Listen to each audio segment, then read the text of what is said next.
How many of you in the next 2.5 weeks, 2 weeks, will find yourself in one of four places? Niagara Falls Boulevard, Transit Road, Walden Galleria, or Amazon.com? How many of you? Yes, okay. It's like part of the Christmas prep that just seems to happen and is always there, and even I have to go to those places. When I was at a prior church that I served in the area, one of the kids came up in December and asked me, Pastor Steve, what do you think heaven and hell are going to be like? And I said, I think heaven's going to be really awesome and amazing, and I think hell looks a little bit like Transit Road at 2 p.m. on a Saturday in December. That's probably a little bit about what it looks like. And I try and avoid that as much as possible, but there's still, in this season, as we're preparing to get ready for Christmas, there's sort of some necessary things that we have to do, and we do this gift-giving thing, and it's wonderful.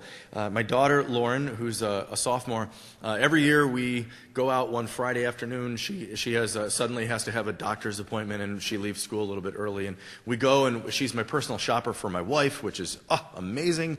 And so we go to the mall, or we go to someplace.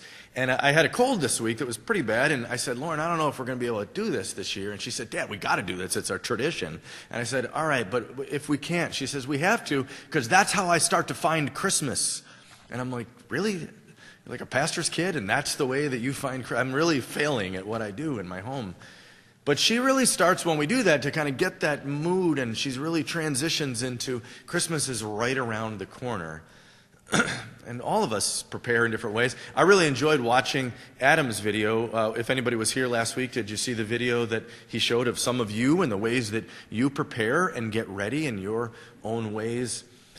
And it's just interesting, and as I thought about those four places that we often go in these final couple of weeks, I realized that John the Baptist, the original Christmas preparer, is about as far away from Niagara Falls Boulevard as you could possibly be. He is in the wilderness. He is in a place that is outside of culture. It's outside of the normal traditions. It's outside of the normal patterns and the normal things that happen on a daily basis. People in that day would go to the wilderness to get away, to find some sort of connection point when they were looking for some scarcity in their life, when they were looking for sometimes safety in their life because something in the regular world was overwhelming them. They would flee to the wilderness. And that's where John sets up shop. That's where he starts to say to the people, prepare the way of the Lord, because it's as if he knows when we get away from the things that are on our lists and that we maybe normally do, we sometimes are able to hear better. It's an interesting place that he takes this message. And it's an interesting place for us to hear it, because how many of us in those four places that you got to go, how many of us are going to take a couple days to go on a wilderness retreat and relax over the next 2 weeks? Probably not many, because we have so many things to do. So we say to ourselves today, John, if we're supposed to be able to hear this message, what about how do I hear it in the midst of the stuff I have going on? How do I hear it in the midst of the moments and the list that I have to do? How do I hear it in the travel that has to come up? How do I hear it when I get news like Gladys got this week? How do I hear it when suddenly my regularity actually becomes my wilderness? See, that's what happens to us, and I think that John's actually in the perfect spot. And he's inviting us into a perfect spot today. Not to go to the wilderness, but to realize that when the wilderness hits our lives, when we're running to a place to look for some connection to God, where something overwhelms us and we try and move or shift around because of a transition in our life, or something to do with our own aging, or something to do with school or our family, or some transition we're going through, those are the wildernesses. Those are the things that happen to us. Some we expect and some happened unexpectedly. But those are the places that John is trying to tell us today. Prepare the way of the Lord. See, he wants us to know that in that wilderness that you might find yourself in now or in the next couple of weeks, you're going to see Jesus there. That's the Jesus spot that he's coming into, our wilderness. Not some place that's far away that we have to go to God, but a place where we are in the midst of maybe some rough moments, some hard news, some difficult circumstances. That's our wilderness. And John wants us to prepare, because Christmas is coming to that spot right there. Christmas is coming in those medical decisions. Christmas is coming in those family traumas. Christmas is coming into those loss of jobs. Christmas is coming. Prepare the way of the Lord coming into your wilderness.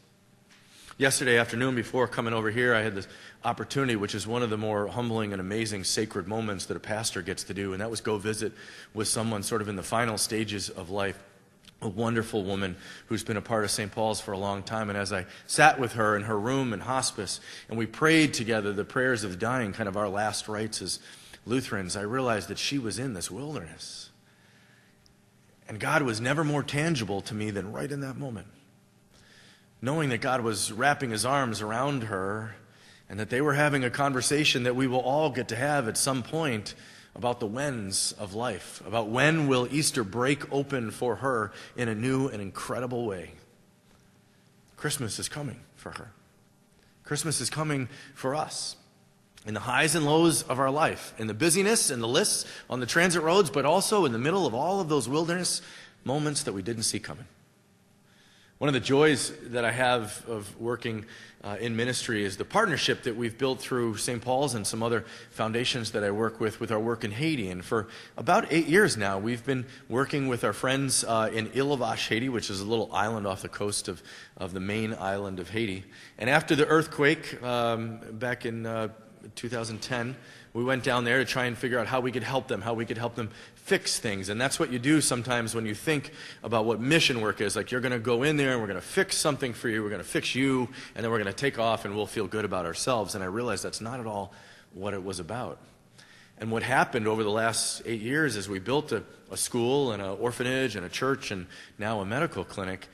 I realized every time we send our mission teams down there, they're actually gaining more than they're giving. What happened 2 years ago, just about this time of year, Hurricane Matthew came through. It was 140 mile an hour winds that went directly over the island. And our 2 buildings that we had at that point were sheltering about 3,000 people.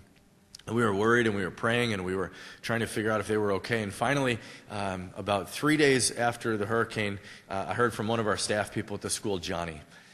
And he told me about what had happened there, and he said about 90% of the homes had either been destroyed or damaged, that about 50% of the livestock was gone and kind of washed out into the ocean, about almost 100% of the fruit on the trees, which is a major thing that they eat, had been taken away.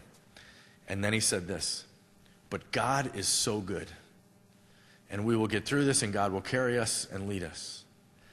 And I thought, here's a place that we see as a developing nation of people that don't have anything. And now this hurricane comes through and they have less than nothing at this point.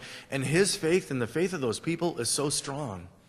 See, they're preparing every moment to see God every day. This was a wilderness for them, but they knew that Christmas was coming. They knew that God would carry them. Johnny's been a reminder for me that in each and every moment of our lives, John the Baptist is calling out to us, not just in Advent, he's calling out to us every day to prepare the way to see God again.